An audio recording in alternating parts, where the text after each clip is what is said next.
Hello everybody, welcome back to the Doctor Who Marathon. I'm your host McEdam, and today we're going to be talking about The Masters of Luxor, originally written by Anthony Coburn and now adapted in audio form by Nigel Robinson.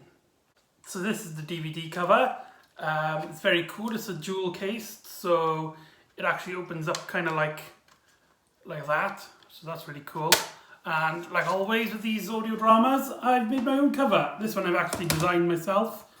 I liked how I put the classic Doctor Who intro in the background like that. As you can see, I took the cover from that, and then I put the logo in the background, and I just thought it was really cool.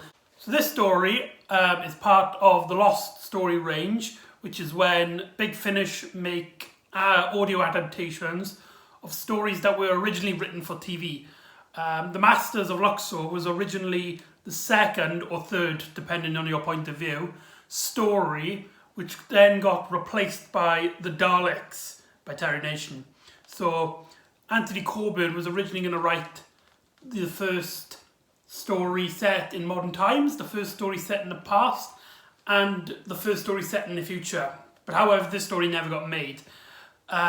There are many reasons for it. One was obviously budget, and the second one was that either David Whittaker or Verity Lambert thought that the story was a bit too sophisticated for younger audience. It deals a lot with like automations and robots and like the meaning of life, pretty much. Now, before I actually get into the story, I just want to say the music in this is absolutely phenomenal. Toby Hirsick Robinson does a fantastic job here at really getting the atmosphere. This story feels really cinematic. It's the only way I can think about it. In my head, it makes me feel like I'm watching the Peter Cushing movies with the original cast. So that's really cool. I just wanted to point that out. Yeah, the story itself also feels really cinematic, and the music just really punches you in your face with how dramatic and intense that everything gets. A lot of scenes, even when there's not much going on in terms of tension, does get a lot of build because the music is just so well composed here. So I'm not going to go too much into the story in this one because it is a 6-part story. However, I will say 6 parts for this story is a bit too much. It does kind of drag halfway through, but it is still a pretty good story in my opinion. It's all right. I wouldn't say it's anywhere close to the Aztecs or Farewell Great McEdam. But it's still a pretty good story, and I'm glad I listened to it. It just felt really too long. Now, I mentioned before with An Unearthly Child that Anthony Coburn does his best job writing with a mystery. He writes characters great with a mystery. And for the first half of the story, that couldn't be more true. With the Doctor and his crew discovering like a mysterious object in the sky over this like dead world, and they get a signal, and this signal, they don't know where it's coming from. They believe it's coming from this thing in the sky, and they go into it, and it's kind of like deserted, and there's only these robots in it. Oh, here's a fun fact about this story. This story was originally called The Robots, but they couldn't use that name because obviously the 4th Doctor's first story was called The Robots, so they decided to use one of its working titles, The Masters of Luxor. So there you go, that's just a fun fact. So these robots then, they kind of treat our TARDIS crew as guests. However, the Doctor and her crew are still trying to work out like what's going on, like what was this place originally for? Is it a trap? Or is it like a hotel destination, possibly, kind of. So the story does very well at building up this sort of mystery and like who these robots are, and the more they find out, the more like sophisticated the robots are getting, to to the point where they actually find a robot called the Perfect One, which is basically a human being. He is so intelligent, and he is our main villain. Now, the main villain here is absolutely fantastic. He is very well written. This whole idea that these robots were trying to get more intelligent until they made this like perfect robot that was basically human and it just wants to live like a normal human being. And what he tries to do is he tries to take Susan and Barbara's soul, pretty much, and take it for his own. And the villain says, so the villain is very well handled here. The story does a very great job building him up. Like you don't really see him at the start of it.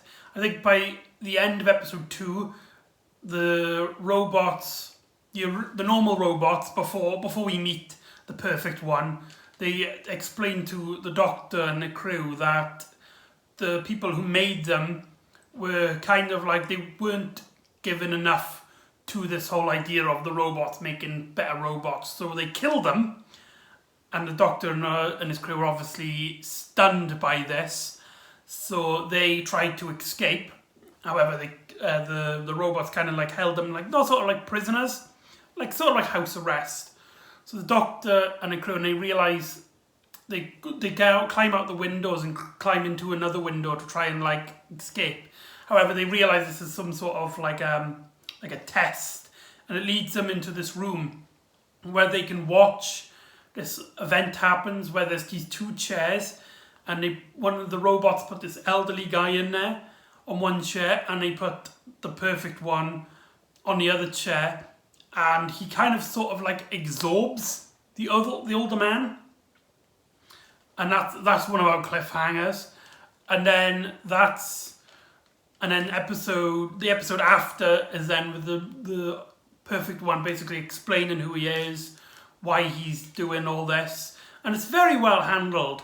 However, when that happens, this kind of discussion becomes the rest of the story from, I think it starts from episode 3, after we've discovered who the Perfect One is, all the way up to episode 6.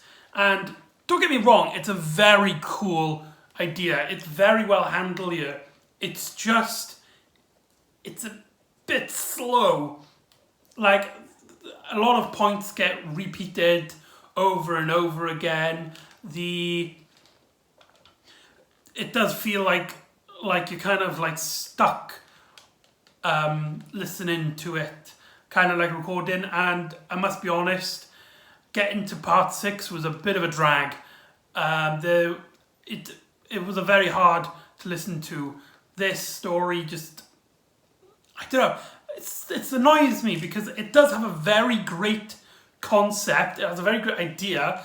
It's very well, like I said, the story didn't get made because of how sophisticated it is. Or at least that was one of the reasons. The other reason was budget. And you can definitely hear in the story that the budget would have been a problem. There's a lot of high elements that needed a lot of budgetary bits for.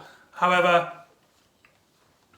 when this concept is very well handled and it's all good, but it's just annoying how it feels stuck, how it feels like, right, we've got to this certain element, we got to this certain point.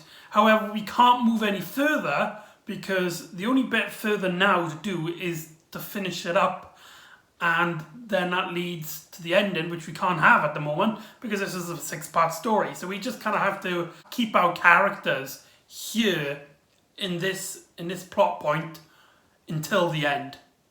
So that was a bit of a shame. There's also a weird subplot about how these robots don't know about women, and there's this whole idea that the women were from the people who made the robots. They had this weird like obsession about perfect women, and they killed all the non-perfect women, and so the Perfect One doesn't actually know anything about women. So he tries kidnapping Barbara and Susan and taking their life force, thinking that because they are women and they are the bringers of life, somehow he can make it's better than using Ian and the Doctor. I don't know how to feel about that. Maybe it's like old-fashioned 60s show-in. Maybe that was one of the reasons as well it got cancelled.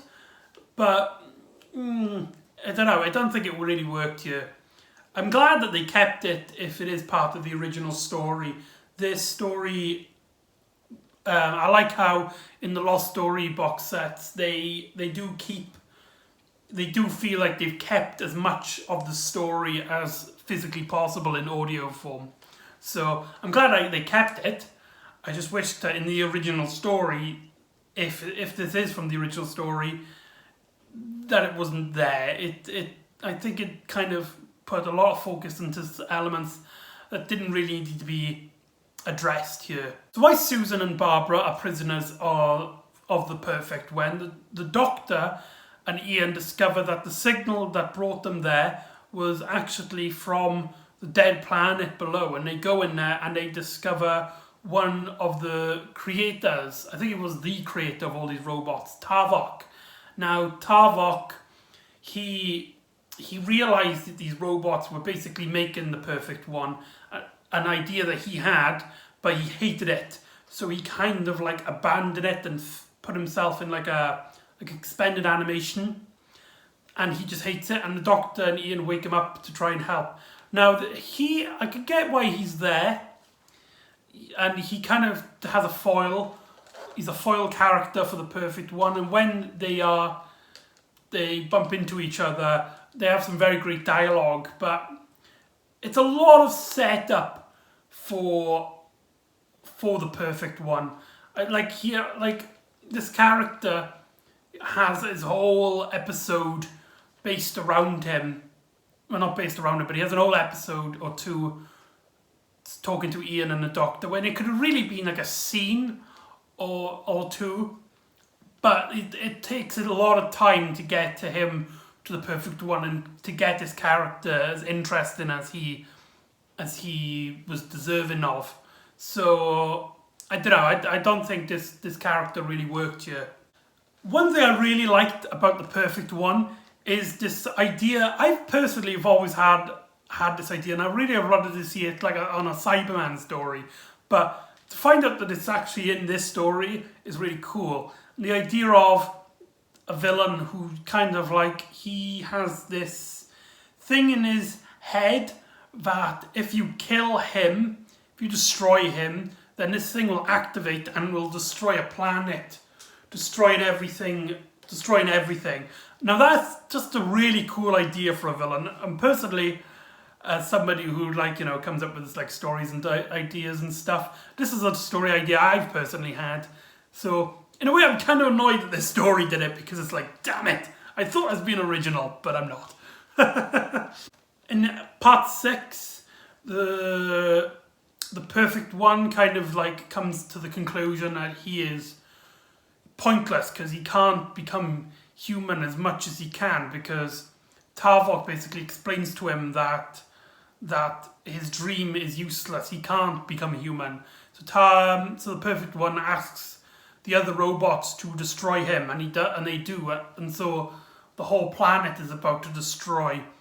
The ending to the Perfect One, I think, was very well handled.